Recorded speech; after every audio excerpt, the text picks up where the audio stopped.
We are live. Hello, everyone. He is John Medina. He is Coach, also known as Mr. Mark Torillo. I am Leonardo Garcia, also known as Mr. Get Off the Bench himself. We're coming to you live today from ETA Studios, and we have a very good topic for you today. I don't know if you guys are ready for it, but it always happens, especially when you're in any type of industry, especially when you're an entrepreneur. Today, we are talking distractions. Are they legitimate or are they self-sabotage? I don't know. What do you think, Coach? I'm gonna kick it off to you just so everybody knows. Mr. John Medina is on his way.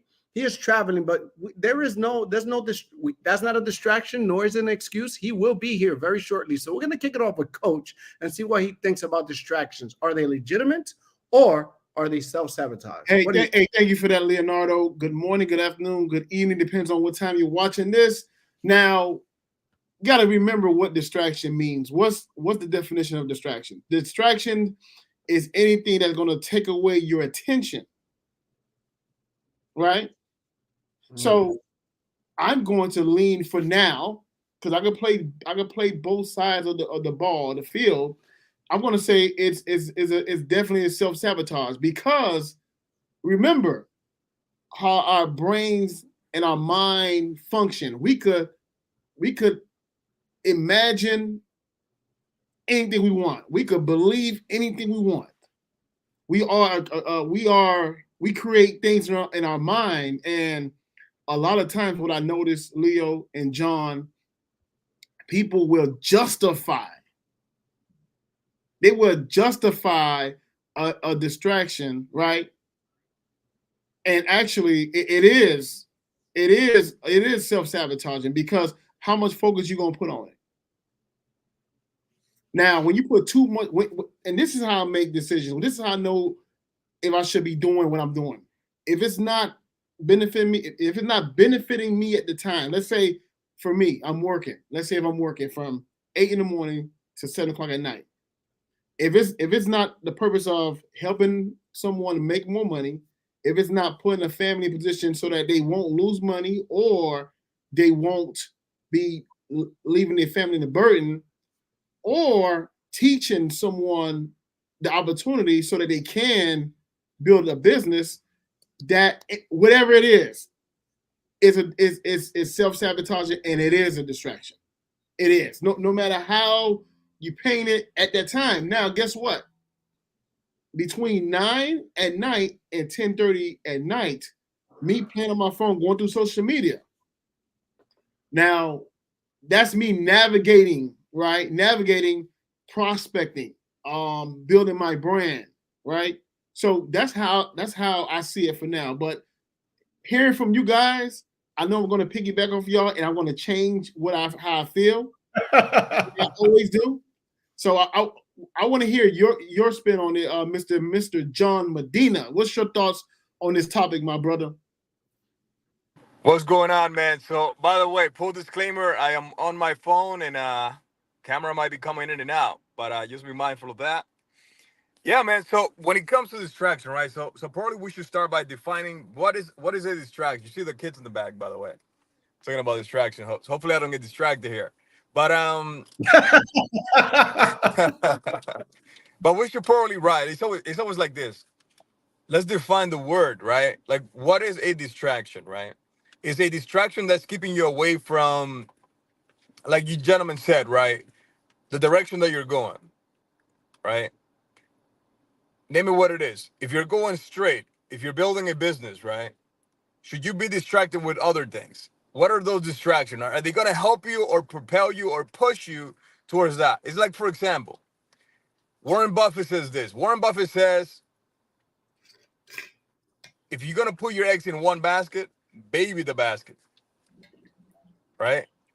And some say don't even put too many eggs in too many baskets. Warren says put all your eggs in that one basket and baby it.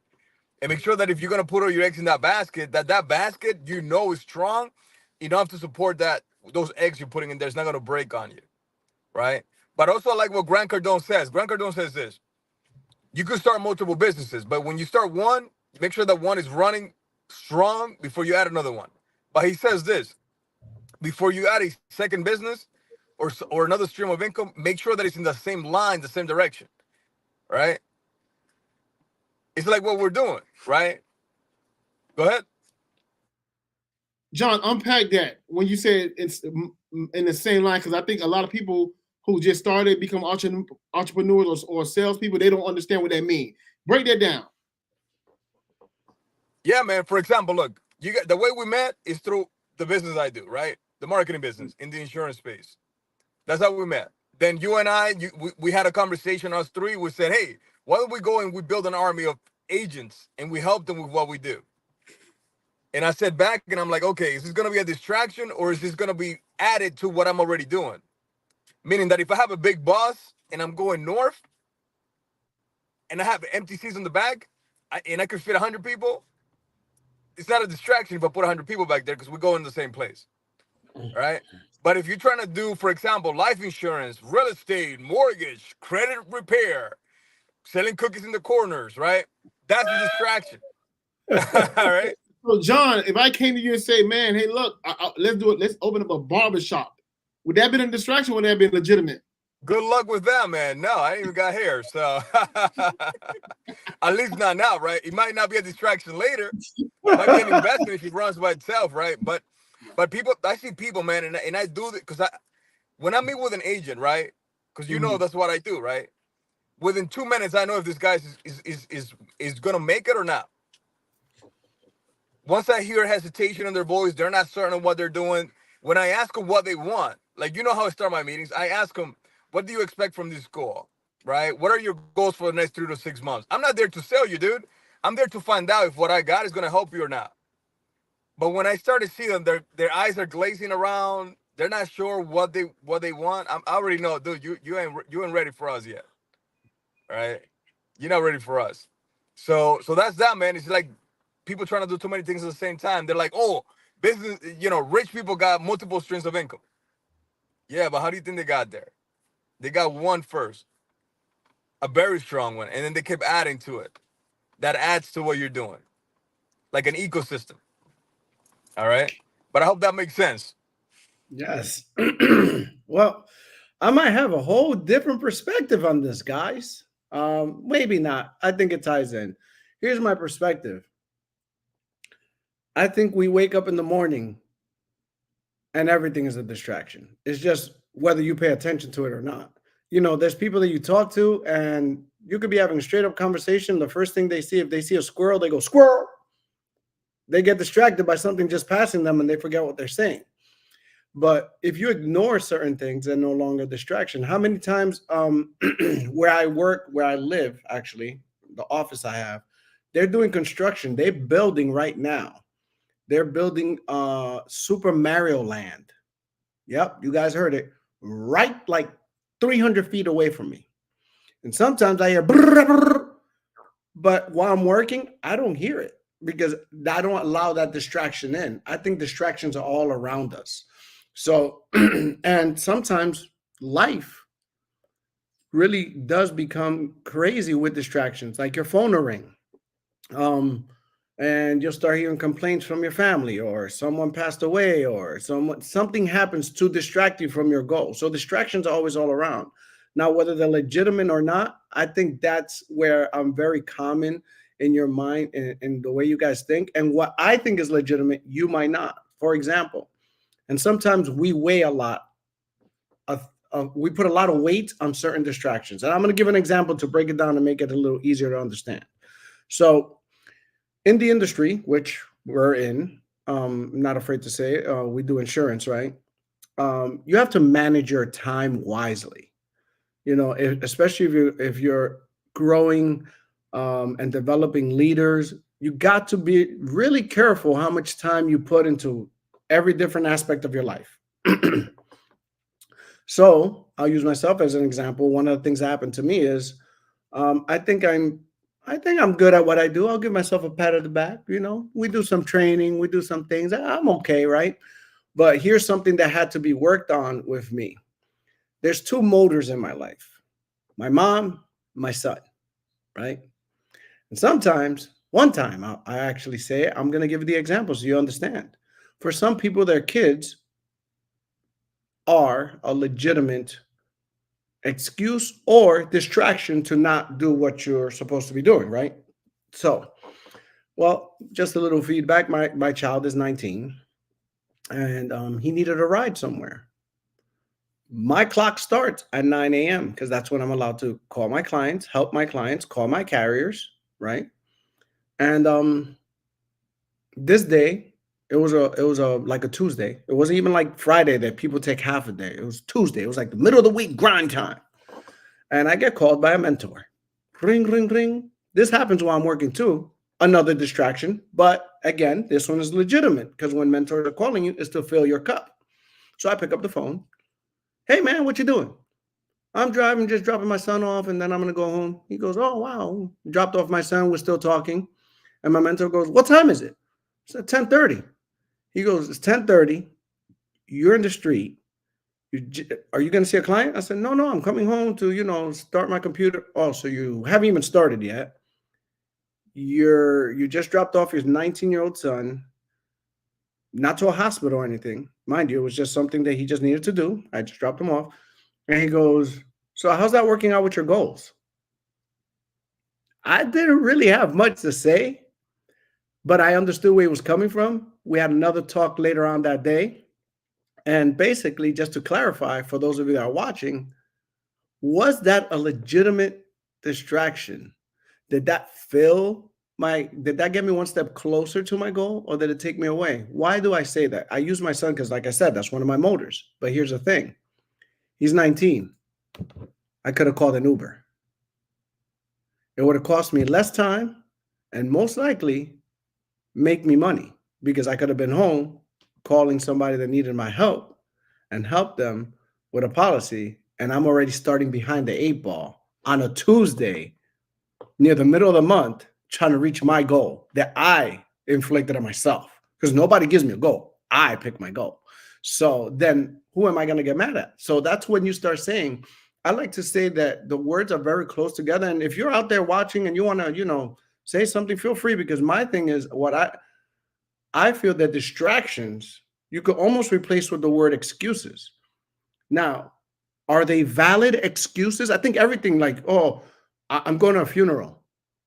Yeah, somebody could say, well, that's an excuse why you're not working. It is, but you know what? It's valid. It's a legitimate distraction. It's something I have to take care of. That's something that means something. It might take away from one place, but you know what? This place needs me to fill it. So with distractions, I think that in some strange way, we have to be very careful because that line between it being legitimate or valid is very, very thin. That's what I think about distractions. But as far as are they distractions, distractions start when you wake up. When you wake up. As a matter of fact, some of us get woken up by a distraction. You want to know what it sounds like? Meh, meh, meh. You just distracted my sleep. or wah, right? Kids, babies, right? So I would like to piggyback off that. The same thing that could be our motors could be our anchors too, right? So I remember during COVID, everybody was home because I'm used to working in the office. I'm used to working in the office environment, and I always trying to figure out why people prefer the office. I didn't have no option. It was programming in my mind: work from the office, work from the office, work from the office. So during COVID, we was home. And guess what? I was doing everything else but working. I was washing dishes, things I never would do. I was mowing the lawn, something I would never do. I was doing things just to stay away from working. That was not a legitimate reason, right? That was not a legitimate reason. That was me self-sabotaging myself. Now, when I'm in the office, I have no excuse, no reason, less distractions. The kid's not around. I don't have to hug and kiss the kids. Only thing is in this office is me and four walls, and that gives me the opportunity to work and focus. So and I say this to say this: you're 100% right when you say there's distractions all over us. We get to pick and choose what we pay attention to, and that's why I love the office environment. That makes perfect sense, man. And listen, that part when you said in during COVID, when you were home washing dishes, right? Things that you wouldn't do. It's like things that is, for example, you guys are in the sales world, right? So one of the hardest things is to get people to produce when they're in their house, because usually what happens is this: you got to pick up the phone. That phone becomes like a 1,000 pound anchor, hard to pick up, right? So you say, "Oh, I'm gonna make 10 calls today." Like, first of all, 10 calls. If you're not making at least 150 calls a day, you're not working. All right. Matter of fact, if you're not making 350 calls a day, you're not working. At Grant Cardone's office, if you don't make 400 calls a day in X amount of talk time, meaning that they track the talk time that you're supposed to have, they fire you. All right. That's simple. That's just how it goes. So what happens with people is that when they there's things that they got to do. It's like, for example, which I'm sure it's happened to me. Maybe it's happened to you. You have to go to the gym, right? You have to go to the gym. You say, "Hey, I'm going at this time," and you just find the lamest excuse, the lamest reason not to go. Back hurt, alarm went off, you're too cold, went back into the blanket, you started praying for too long, right? Oh, I gotta make coffee. Coffee machine is not working. Gotta clean the coffee machine. All right. Instead of just getting your body, you go to the gym. Or it's raining. We're in Florida, right? It's raining. I gotta wait for the rain to pass. Like, dude, it's water. You'll be okay. All right. So it's like people find the lamest excuse not to do things, right? Just and it's okay. Listen, I'm gonna say this: distractions are okay if you don't care about your goals. And for most people, their 9 to 5 is their biggest distraction from living the life that they want. Mm. I remember when I had a 9 to 5, my last job. I'm 34 now. My last job, I was 27 when I left corporate world. Right, I left the corporate world at 27 in 2017, and that job was a distraction for me because I knew I ain't working for nobody. I don't want a man to tell me when I can come in, when I can come out. If my kids are sick, if I have to stay there with them, I gotta ask a man, a grown man, asking another grown man, "Can I stay home today?" That just doesn't feel right, right? Doesn't feel right to me, at least. Mm-mm. So that's that part there. Most people's 9 to 5 is a freaking distraction from living life they want. It's a Oh, I got. distraction from getting. It's a distraction from getting the house they want, sending their kids to the school that they want to, taking the vacations they want to take every day, right? Eating the proper food that they want to eat. Their 9 to 5 is a distraction, right? So that's that part. It's like, pick your poison, dude. You're in this life. If you're lucky, 74 summers, 74 winters, right? Pick your battles, man. What are we gonna do? We're Okay. dying every single day. We're dying every single day. All right. Coach, I'm gonna see if we get John on the couch today. Ready? I'm gonna set you up. Don't mute yourself. Don't mute yourself. You're gonna unmute yourself right now. I got a question for you. I got you. All right. Is your wife a valid and legitimate distraction? If we're having sex, yes. Now I'm just Oh kidding. my We're playing the cat. god! Look at their faces. Look at their faces. Oh my It god! is. We're a PG-13 show, guys. Right. Number two, You you only mentioned say that when me. you're married, right? But listen, it could be. It could be, right? A couple years ago, my wife didn't like her job, first of all, right? She was a medical assistant. It wasn't the most lucrative, beautiful job. It was mainly stress. And she wanted to quit her job, but she didn't have any other skills. And after hanging around with the right people, I learned that a woman should really not have a job, especially if she don't like it. If she's gonna have a career, something that she enjoys, that's okay. But if your wife has to get up every day just to help you pay the bills, it's like, man, that doesn't even sit right. That's almost as bad as having a boss for me. So yes, your wife could be a distraction. I don't know. They just left the car, by the way. We are here at a some dinner before the wedding, right? And it could be a distraction because then a couple of years ago I gave her the choice that she wanted of staying home, be a stay-at-home mom, manage the house, be the boss in the house. Like I don't like to manage anything around the house. The money's in the account. I make sure I put that there, pay everything. I don't need to know. All right, just handle it. It's like mowing the lawn. I ain't mowing no freaking lawn. All right, I ain't doing that. Like I don't even want to clean my house anymore. All right, it's like we got somebody to help us with that. So it could be a distraction because if I'm home and she's lounging around, relaxing, and then I want to relax with her all day long, like who's gonna pay the bills? Right? Who's gonna pay for the goals and dreams? Forget about the bills, man. Like I remember my main goal before was to pay the bills. I like what Myron Golden says. If you work to pay the bills, you're gonna work to pay the bills. You're not even living. You're taking money and you're passing it on to somebody else. You're just renting your time. That's not freaking living. God did not make us to pay bills. He made us to live. When do you live?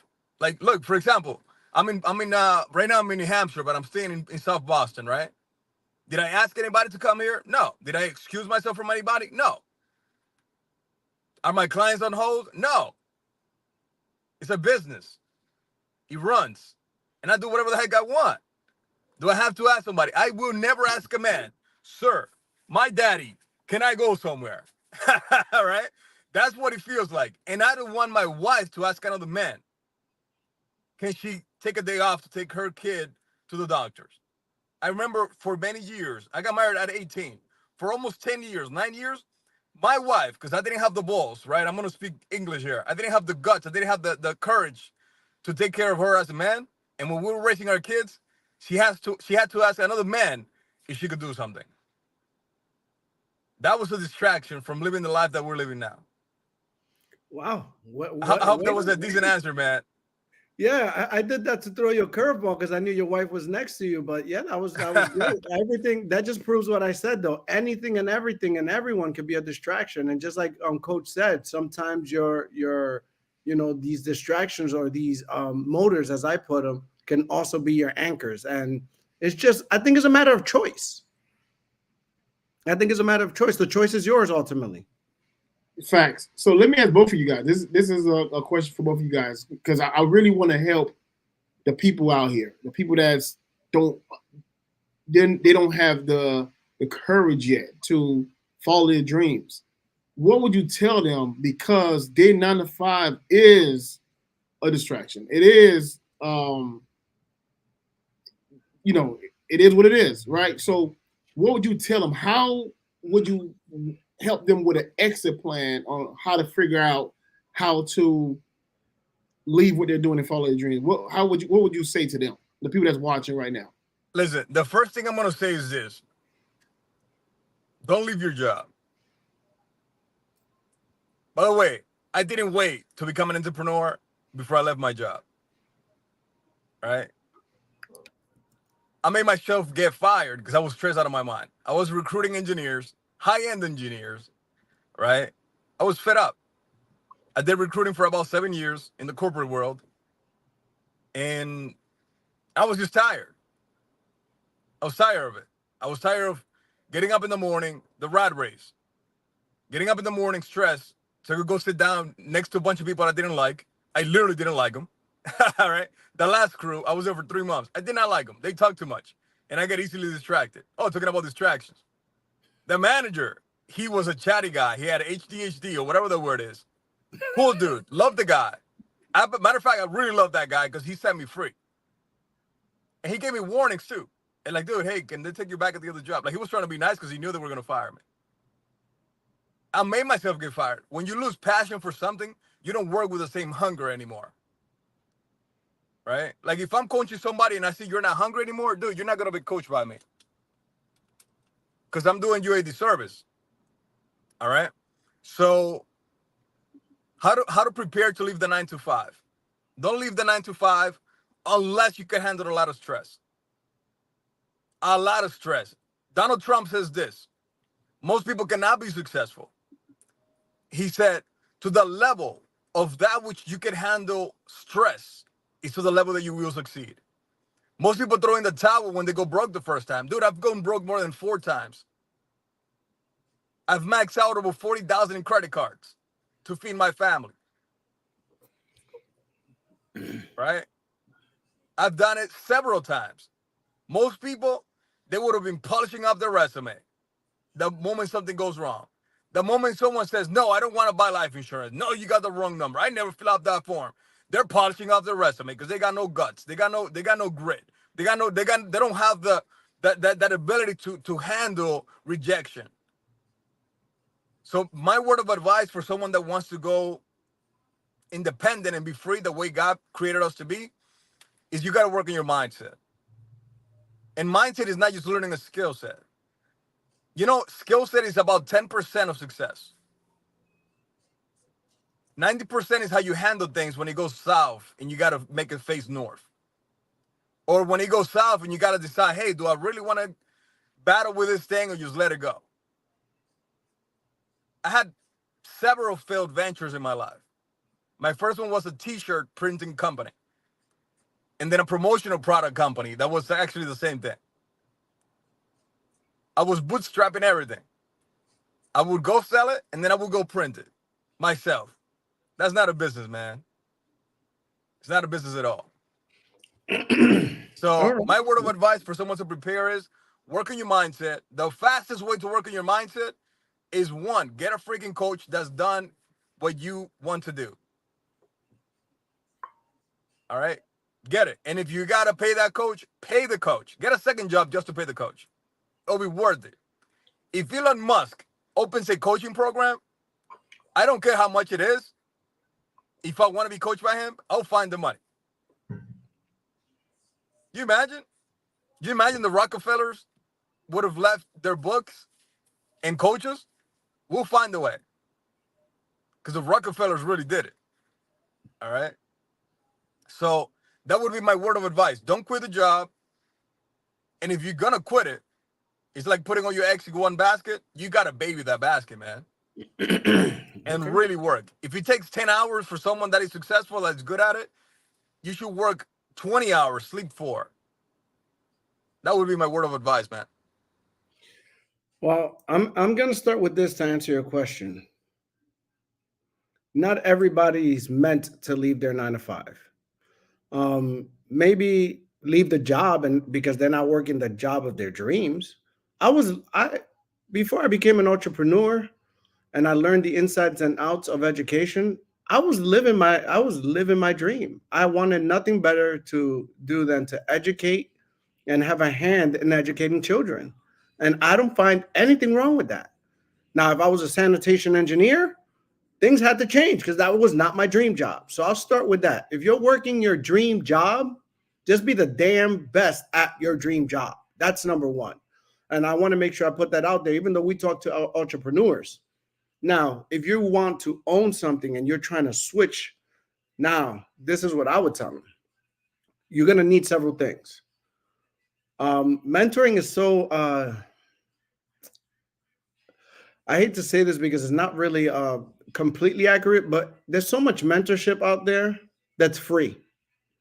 YouTube has become a free mentorship. People might use this podcast as mentorship.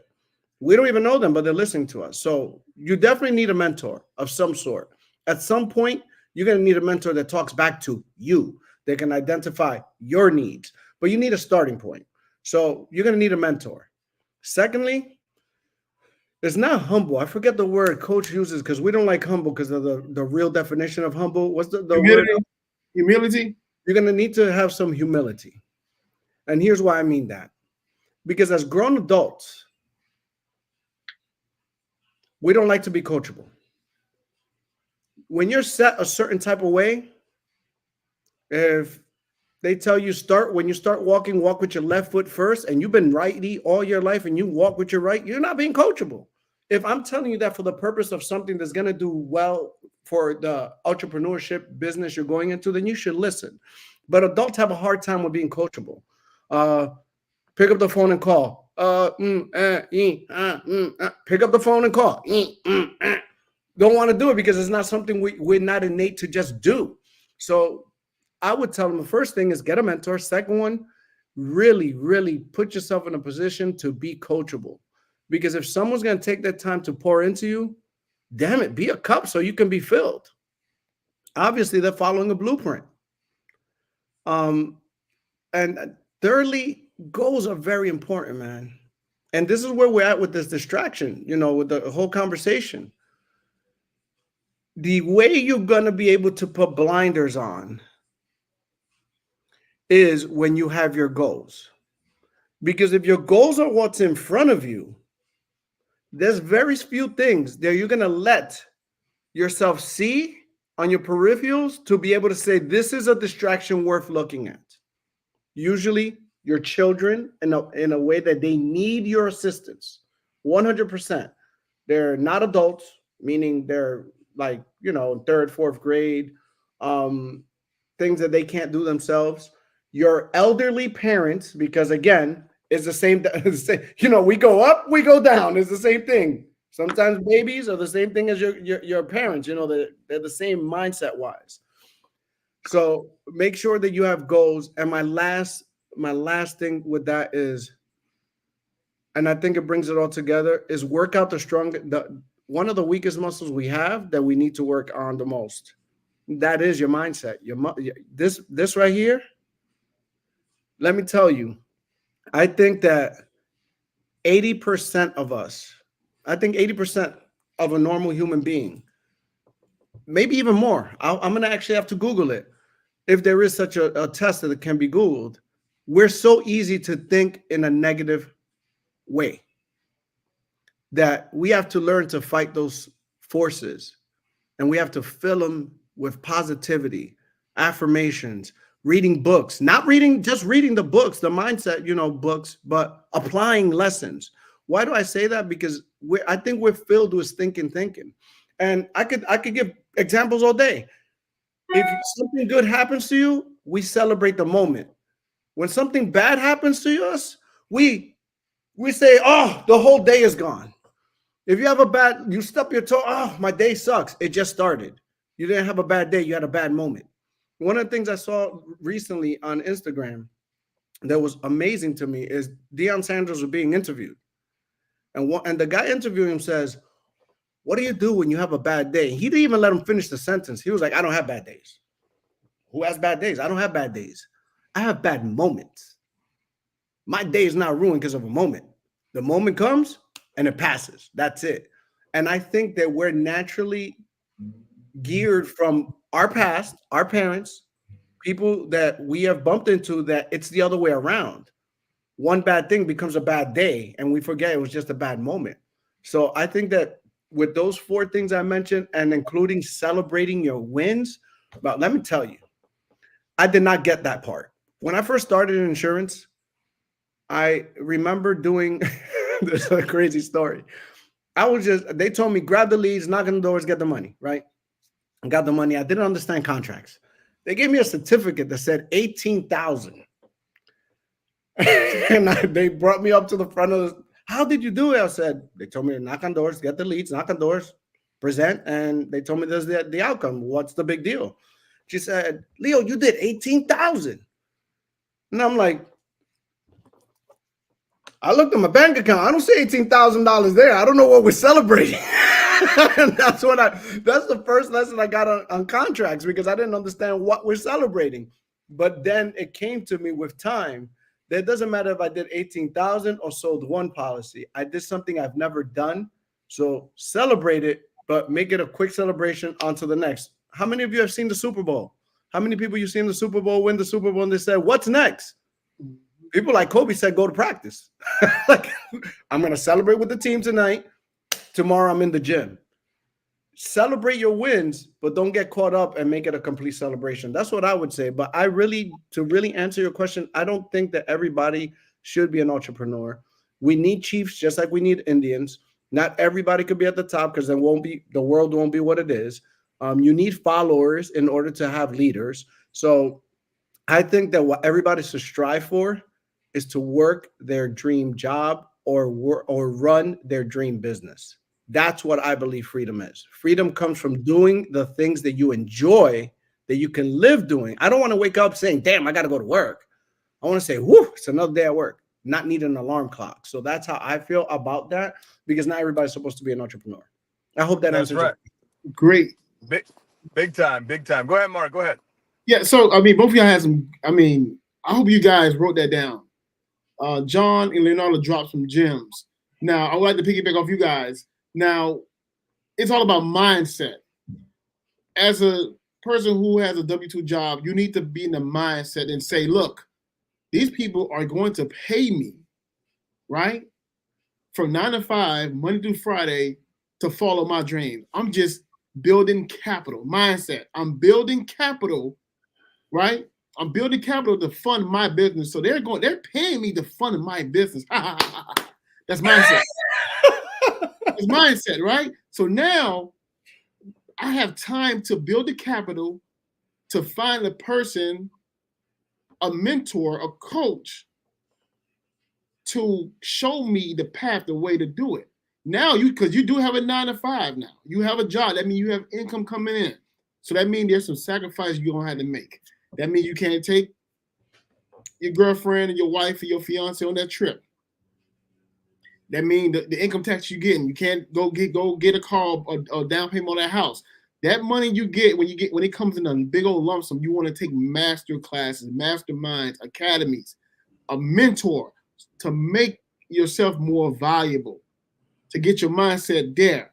So that, because all this stuff will build your confidence within time in order for you to make the decision and get mad, make a decision, mad, M-A-D, so you can exit your 9 to 5. Now, when you're looking for a mentor, I look for these three things: ETA and the mentor. They have to have the experience, right? They have to have the theory. The theory meaning the mindset. They read all the books, they did all the studying, and the A that they have to have applied. So they can show me, okay, I did this. I didn't just read it and teaching it. No, I actually did it. We have people, when you ask them a question or ask for mentorship, they just want to give you a book. That means that they're theory-based mentor. That means they're not application-based mentor. They don't have the experience-based mentor, because if they did have the experience, they won't have to give you the book. They could take it from the top of their dome and tell you exactly how to walk you through the path and show you where the landmines are at. They're going to show you where they're at, so you could, because that's what mentorship is all about. Not walking on these landmines. If I have somebody that can show me where the landmine's at, I can walk through that maze faster than he did. Right? And let me piggyback off what John said earlier about going through stress. When I'm usually wanting to partner with someone, one of the questions I ask is, what is the most chaotic situation you ever went through from as a child to an adult from now? What stressful situation have you experienced? Because I want to know if this person could work through chaos. I was going to partner up with this guy probably a year ago. And I seen how he was stressed out for the little bitest thing. And I asked him, I said, look, is your mom still alive? He said, yeah. I said, is your daddy still alive? He said, yes. I said, is your grandparents still alive? He said, no. I said, did you know them? No. I said, so you never had a loss. You never had something really, because you had a good life. You grew up, your family's middle class. So you never went through anything stressful. So let me ask you a question. When that happened, because mom and dad is not promised to be here forever, how are you going to conduct and run your agency and your business? And he looked at me lost and said, you know what? I never thought about that. I said, let me tell you something about me. And this is why we can't be partners. When my mom passed away, when my dad passed away, nobody really knew, because I had to be strong enough for everyone. Because Jack, that lives in Minnesota, he still need to get paid. He still need to pay his bills. Me ignoring him, grieving, not helping him make money or showing him how to write an application, that's gonna hurt him. Me disappearing, me being selfish and hiding. So I need to be strong enough for everyone around me because too many people depend on me. And I told them we can't be parted in that magnitude where we could be on the same level because you never went through any chaos. So when you're looking for certain people to work with at high positions, that's one of the questions you want to ask. What trauma did you escape?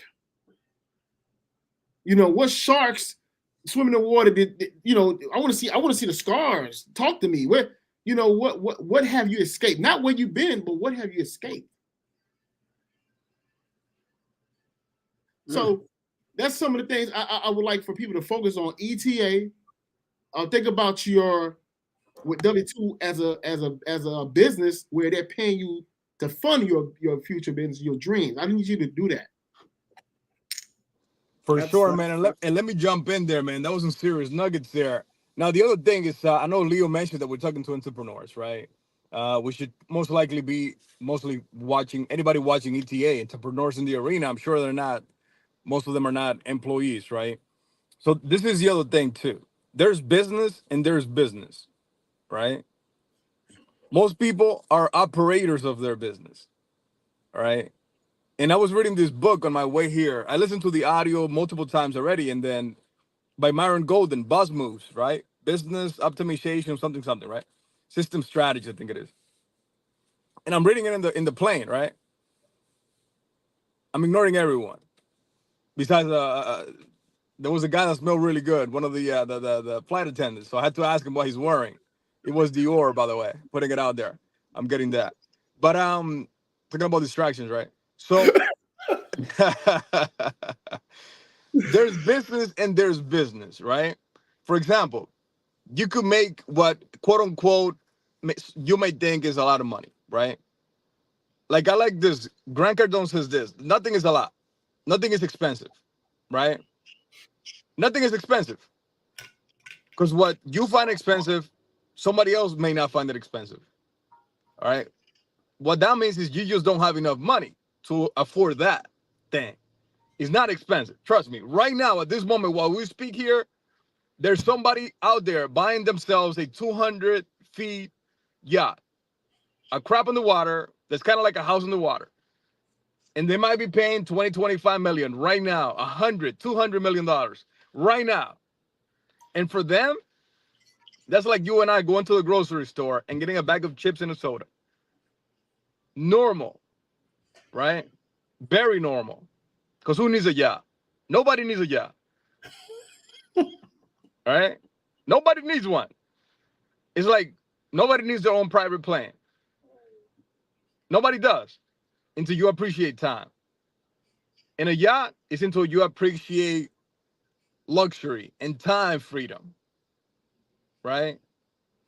This is a whole different level. Like most people would never get there. Let's just be real. Most people will never get there, right? So there's business and there's business. Making a lot of money, whatever a lot of money is, there's different ways to enjoy a lot of money. Like, for example, and I've been there a gazillion times. Matter of fact, I'm exiting that phase right now. Where is me on the business? If I'm not working the business is not producing. That's not a business, bro. That's self-employment. That's self-employment. You own a freaking job. No. I don't even say, like, when somebody asks me what I do for a living, I say I'm in sales and marketing. That's all I say. That's all I say. I'm in sales and marketing. And if they really go deep, like, what do you mean? Then I go deep, right? But it's like most people don't own anything. Because if you leave the business right now, if it's a true business, it should grow when you go away. It should grow. Now it's a business. A business is having the systems in place, not one system, systems in place, right? And people in place. All right. And Myron Golden in that book breaks down different business models, right? And the one he likes the most is the high volume, high frequency business. Which, by the way, most of my packages, when I get back home, they're gonna disappear. They just are. Because if you want a headache, Get yourself a low-paying client. Get yourself a client that's just getting freaking by. They're the biggest pain in the butt. I never get calls from my big clients. Never, man. Never. I never get calls from clients that pay multiple six figures a year. Never get a call. And when I do get a text, hey, dude, you guys doing a great job. Thank you very much. Hey, have a good weekend, man. Never get a call saying, hey, crying on the phone. Like nowadays, when I hear people, and I'm gonna start being way more picky after I get back home of who I take on as a client. If I see they're struggling now, you're not ready for me, baby. Not yet. Not yet. Not yet. Not yet. Because it's gonna be like scuba diving with a freaking paper bag. All right? For real. It is like, dude, if you're already having a hard time breathing above water with a paper bag, imagine when you go under the water and you start to feel the pressure. Right? Like you guys know I do marketing, right? It's like if you're in your last dollar, I don't want you as a client. I'm doing you a freaking disservice. So I'm gonna start being picky as heck. Because those are the first people calling. Hey, dude, I haven't gotten a lead. He just went live yesterday. Like, dude, chill the freak out, man. You know? Like, chill out. Like my coach, Yados, right? He said this. When he became a coach, he didn't make money for 6 years. Before he made his first dollar, he didn't get paid for 6 years. Yeah, you see that face? For 6 years, he posted on YouTube, on social media, on all of them. And he started building a brand before he made money as a coach. But he had a day job. He had a day job, sometimes multiple day jobs. But guess what? He made content on those day jobs. And that attracted a bunch of people that were on his situation. But then he's setting a vision. Now the dude is just killing it.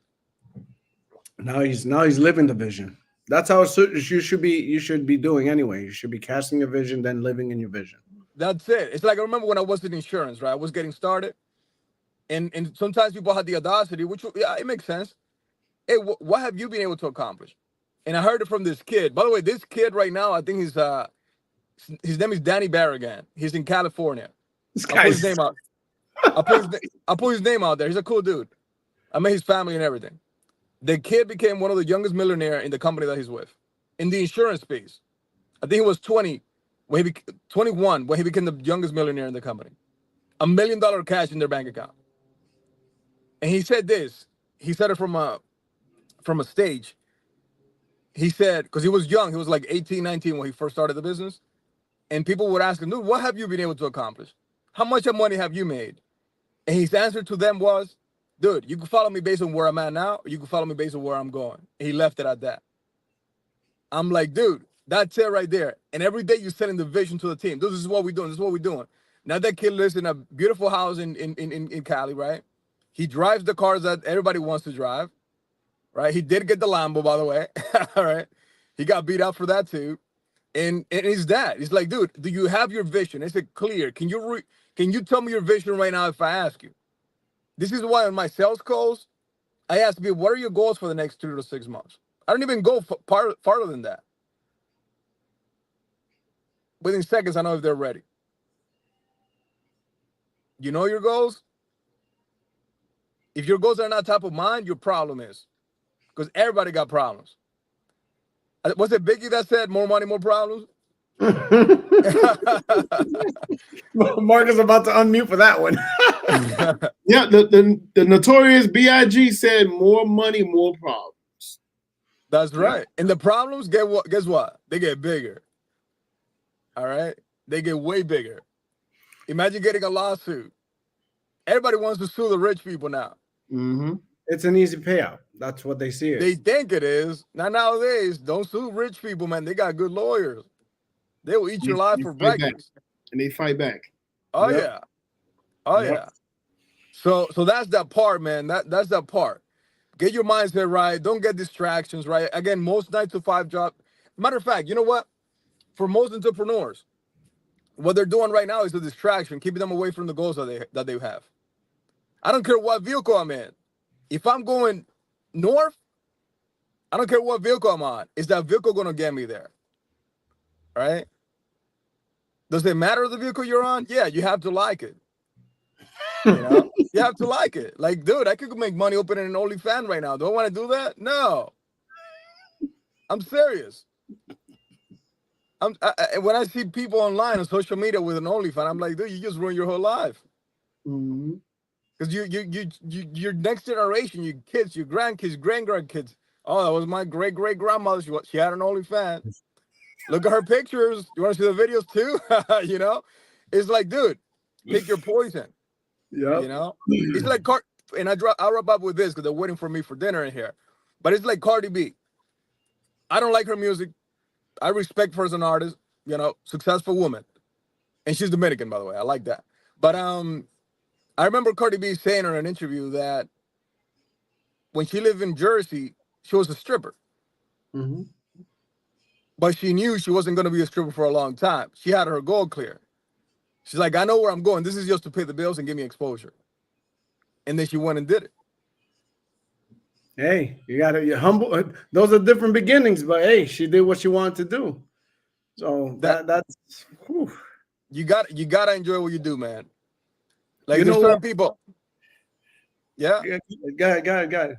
No, there's certain people doing things right now in business, and I know this for a fact because I used to do business that I just didn't enjoy. I just did it for the money.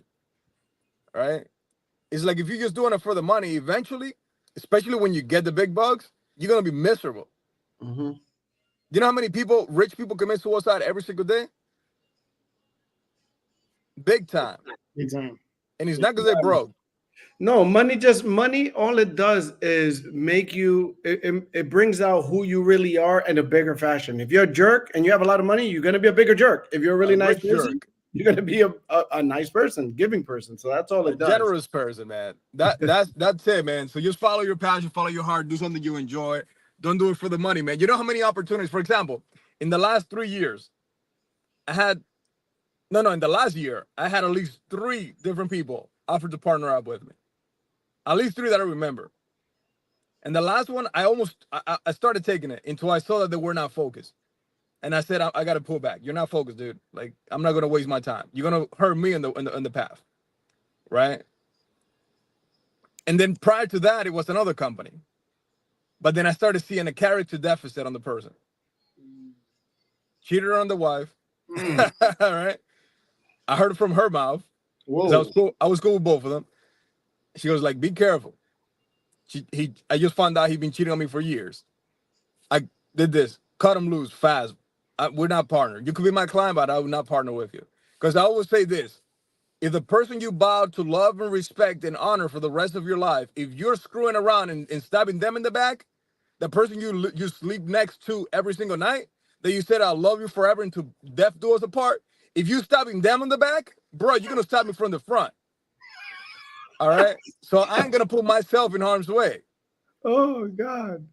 I always do that. If you don't have the character to hold their relationship because you screw up, you don't have what it takes to be partnered up with someone like me. It's That's integrity. just how it goes. And we all screw up in the past, don't get me wrong. I don't care about the past as much as I care about the present. Like, I remember I met a family out here when we first moved. Actually, yeah, when we first moved to Florida. Family, our kids were the same age. They got along very well. But they had some habits that I tried to ignore. They had a past. They had a rough past, criminal record. I didn't care about that until I started listening to their words and their actions now. And I was like, dude, I don't care about the past, but I will judge you based on the present. Because if you're screwing around, bro, that stuff will rob on you like butter. And you're going to slip right down the same path. You know? So I don't judge people for the past because we all have a past. But I will judge the character and decide if I want them around based on what they're doing now. I hope that makes sense. So I like to piggyback off you, John, with that one. It's because, let me tell you something. I'm glad you did that because you are who you hang around with. You never know how much influence he would have on you, and maybe one day you would have did the same thing. Thank God, right? And one thing I learned from my parents always wanted to meet my friends because they want to know who's in my ear, who I'm watching, and they'll tell me, hey, look, that person there, cut them off. And as I grew up, I never understood why. I was mad. I was upset the way my parents parented me until I had kids myself. I'm doing the exact same thing they did to me. Mark Jr., hey, look, him, kind of shady. Watch him. Be careful. And I noticed and I gotta give my parents some credit. You won't never know how good of a job you did as a parent until you have grandkids. And I give them, I always salute to them because I have great kids because of them. But how me as a father, how I wouldn't know if I'm a great father until my kids have kids. But it's all about who you surround yourself. You need to surround yourself with some positive people because who you okay, what they say it's a cliche word. It's a cliche quote they say, you are who you hang with. And that's the truth. If four people getting dirty, right, and everybody got a white and four of them get dirty, guess what? That white you have on, you're gonna get dirty too. Because you just from being around them, you're gonna get dirty too. So That's right. hang with the right people, surround yourself with the right circle. I love it, man. And to piggyback, and now remember something I was gonna piggyback on what Leo said, and you just reminded me of it. The environment, right? It's like, for example, I've joined sales organizations before, right? That's one of the things that I walked away from some of those opportunities, and I noticed that people hang out and they kind of they walk around the same pace, right? I noticed this. Some organizations you get in, and then you start hearing from people like, "Hey, this thing didn't work. That thing didn't work." Like you start to set the wrong mindset on the people when they come in, right? Like for example, one of the last things one of the last, let's call it, a businesses that I got myself into, I started listening and blocking people off because they were complaining about X, Y, and Z things that didn't work. Like this didn't work, this didn't work, this didn't work. Like, bro, just because it didn't work for you, it doesn't mean it's not gonna work for me. For example, I've been married since I was 18. I married my wife as soon as I turned 18. All right. She's 4 years older than me. Let's not do that math. All right. Imagine if I was listening to the person that just had broken up with their girlfriend. Like, relationship sucks. Girls are horrible. Girls are bad. Blah, blah, blah, blah, blah. Like, bro, I would have self-sabotaged myself for listening to that fool. All right? Just because your breath stinks, buddy, don't mean my breath stinks. We both got a mouth, but they don't smell the same. All right? It's like we both got a life. Just because your life sucks doesn't mean mine's gonna suck. So don't say your expectation on me. All right? It's like with my wife. We, I'm raising my kids to be entrepreneurs. Now, if they choose not to be, that's up to them. I'm not gonna do it for them. But I'm teaching them, you don't need a job. I'd show you how to take $5 and make it into 20. Now do that over and over, and you're gonna be good.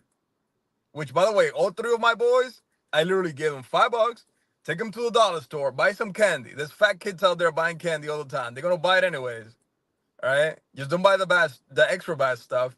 Sell it to them. You bought 5 things for $1. Sell each of those 5 things for $1 each. All right? Now you just made $5 on your dollar.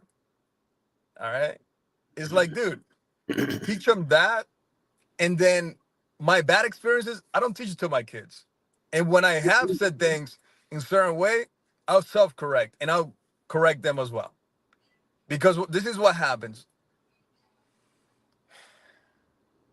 Most family, they call it a generational curse, whether it is obesity or even the thing when the parents were sick and then the kids are getting it now. They call it something with the health, whatever.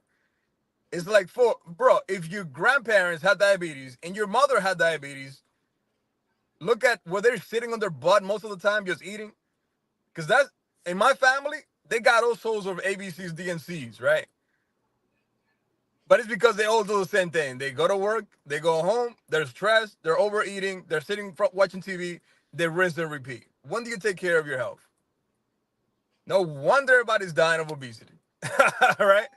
Oh man, let me tell So you, you're onto something. I'm onto something. I'm about to drop the mic and leave because We're about to let you. You got to go eat too. So I'm just looking at the time. But this was an interesting topic. We talked about distractions, um, and how we can avoid them with your goals. I hope people got something meaningful out of this. So I'm gonna leave you with your final words, Mr. Medina. What do you have to say? It could be about anything we spoke about. We did take a few tangents, but I think it was important. So give the people the last words. Is this, if you keep doing the same thing over and over and it's not getting the results that you are expecting, if you're expecting any results, that is, don't do more of the thing that's not working. No matter what it is. If it's not going to get you to where you want to go, if you are clear on what you want, don't do more of it. Don't do more of it. Go find something else, another strategy to do the same thing. Right? For example, I work on my mental, my spiritual. The first thing I do when I wake up is I work on my spiritual. I get to prayer. That's why you see me. I wake up at 5 and I'm not at the gym until 6. Bro, I'm praying. I'm not just gonna leave and not pray. Sometimes I pray for 5 minutes. Sometimes I pray for an hour. Sometimes I fall asleep praying. It happens quite often, actually. Right? But that's why they say rest on the Lord, right? Take that little. Just kidding. But that part is work on everything, right? Because we're spirit, mind, and body. We're not just the body. Most people wake up, they're satisfying the flesh. They go to sleep, they're satisfying the flesh. That's why their mind is so screwed up. Like, for example, yesterday I was driving. A guy cut me off, first of all. I beeped my horn so he knows I was there. And then he just pulls out his window and give me the middle finger. I didn't get mad. I smiled. The book, The Stoicism, says this. When someone gives you the finger and you're driving, in your mind think that they're just being nice and they're waving at you. And you won't get mad. In my mind, I did that. I'm applying what I learned. Oh, that guy's just waving at me. Awesome. Wave back, right? Not with one finger though. Do 5. And move on. Because guess what? He may have had a very rough day, a rough mindset. Maybe he had whatever happened to him and he wants to rub out that oil on me. Like, dude, no, this is not a Diddy party, right? So, just kidding. That's on Leo's face. I don't even know what that means, by the way. My kids always cracking those jokes, but I think I know what that is. But that's the whole point. Don't do more of that which is not working. That would be my last word for you guys. Good stuff. Good stuff. So I'm gonna piggyback with that last comment you say about mindset. I used to be the same way when people used to cut me off. I used to get angry. Nowadays, when somebody cut me off, thinking, you know what, this person probably on their way to the hospital to say goodbye to a loved one for the last time, or they have a baby on the way and they want to get there in a hurry to make sure that they get a chance to see their baby for the first time. So that's my mindset when somebody cut me off. Now, you guys said a bunch of powerful gems today. I want to remind people that having someone in your life, it's just like you, instead of you running to your goal, it's like you being like becoming the Flash.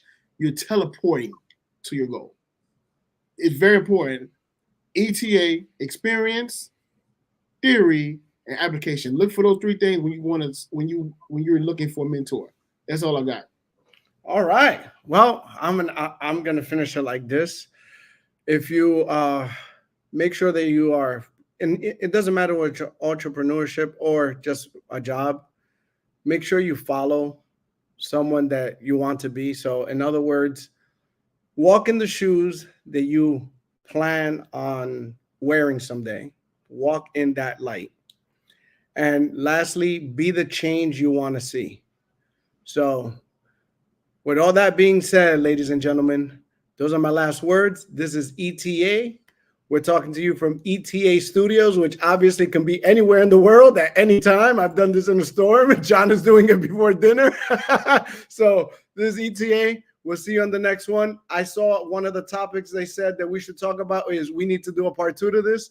We'll let you know. So that's enough for us. We're out of here, guys. Thank you for your time.